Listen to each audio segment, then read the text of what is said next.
আমি পুকুর পাড়ে বসে রয়েছি, আমার মা এসে বলতেছে আজকে রাতে রান্না করা কি দেয়া হবে, খাওয়া কি দেয়া হবে। তো বলতেছে তাহলে আজকে কচুর শাক তুলি, অনেকদিন থেকে কচু ভর্তা করে ভাত খাওয়া হয় না, তো আজকে না হয় কচুর শাক তুলে ভর্তা করে ভাত খাই। আমি বলছি ঠিক আছে, তাহলে কচুর শাকই রান্না করা হোক, কারণ অনেকদিন থেকে কচুর শাক খাওয়াও হয় না। তো অনেকদিন বৃষ্টি ছিল, বৃষ্টির কারণে কচুর শাক খেলে গলা ধরতো, শরীর চুলকাইতো, এই কারণে কচুর শাক ভর্তা দিয়ে ভাত খাওয়া হয় না। কচুর শাক ভর্তা আমার তো অনেক ভালোই লাগে। তো কথা বলতে বলতে কচুর শাক তুলতেছে, আমি এখান থেকে ভিডিও করতেছি। আমাদের বাড়ির পাশেই রাস্তা, মানে মানুষের চলাচলের জন্য একটু পাকা করছে রাস্তাটা। এটা হচ্ছে বিলধার, মানে রাস্তার ধারে তো অনেক কচু হয়েছে।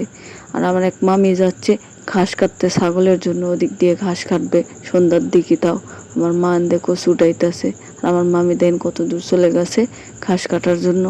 তো আমার মা কচু টচু তুলে নিয়ে যাচ্ছে, বেশি তুলে নিয়ে অল্প একটুই তুলছে, এই যে দিক দিয়ে যাচ্ছে। আর ওটা আমাদের বাড়ি, পুকুর পাড়, ওই যে ওটা পুকুর পাড়, ওদিক দিয়ে যাচ্ছে। তো আমার মামি এখন কেবল ঘাস কাটতে ধরছে, ঘাস টাস কেটে নিয়ে তারপরে বাড়িতে যাবে ছেলে। তো আমার মা যাচ্ছে, আমিও পিছে পিছে যাচ্ছি, কারণ কচুর শাক দিয়ে ভর্তা দিয়ে ভাত খেতে অনেক মজাই লাগে।